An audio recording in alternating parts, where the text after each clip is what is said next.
Y'all, welcome back for another spiritual snack. As you can see, I'm still not in the church house, y'all. I still can't make it up the stairs. My foot is still all the way messed up.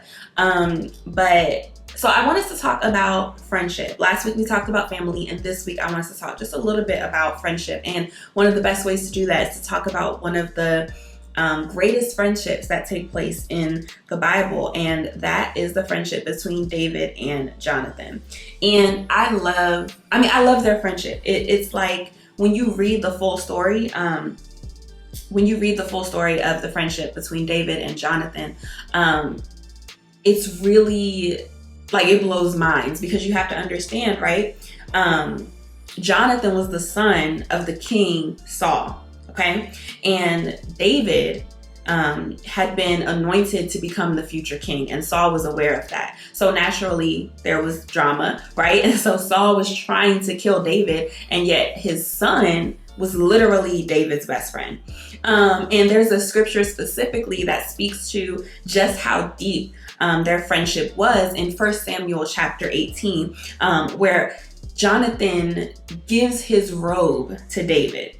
As a sign of the covenant that he was making with him as his friend.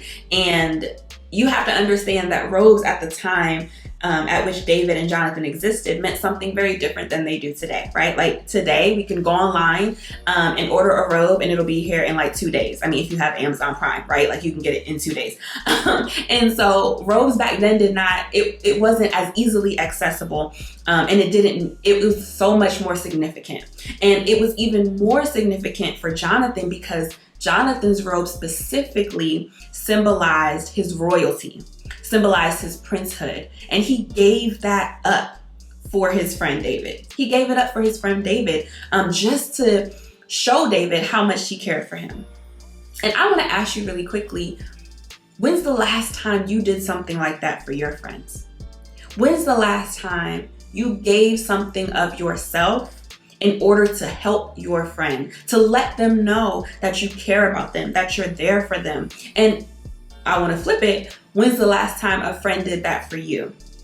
And I want us to think about this very carefully. And I'm going to think about it too. I'm grown, y'all, and I'm going to think about it too. Because at the end of the day, God calls us to community. But we have the opportunity and the gift to choose who we allow to be in our community. And if you aren't choosing correctly, if you aren't choosing people that will pour into you the way you pour into them, that will encourage you and support you and uplift you the way that you encourage, support, and uplift them, then you are creating for yourself a toxic community. At the end of the day, it's so important for us to be mindful, not just of who we're choosing to allow in our community, but also how we are contributing to that same community.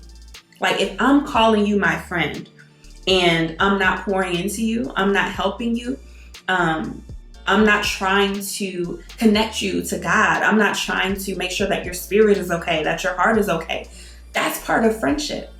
And I think friendship nowadays has become so superficial. There's no sacrifice in friendship anymore. And it's so important for us to be reminded that in order for friendship to truly be that friendship that can help grow you and nurture you, in order for you to create those types of bonds. And it's important to have those bonds. It truly is, because as I've said many times before, God does not want us to do this life thing alone. And so we have to be cautious.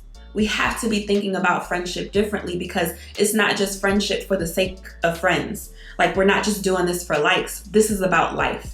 This is about our future. This is about life even after this world, and who you choose to be connected to. Birds of a feather flock together. Who you choose to be connected to really can have a major impact on the trajectory of your life. And so much like the way that Jonathan much like the way Jonathan showed his friendship and put so much value on his friendship and connection with David, we should be thinking that way about our friends too. And if you are connected to someone who is not on that level where you feel like you can pour into them and you feel like they can pour back into you where it's even, okay, and you don't want to be drained again, and you don't want them to be drained either. And so there needs to be a balance. But if it is that it's not balanced, if it is that you're connected to someone, a friend that you should not be connected to, someone who is leading you astray, then you have to be willing to cut them off. because God has better for you. That's all that I have for you all today. Stay safe, y'all. Stay popping and be blessed.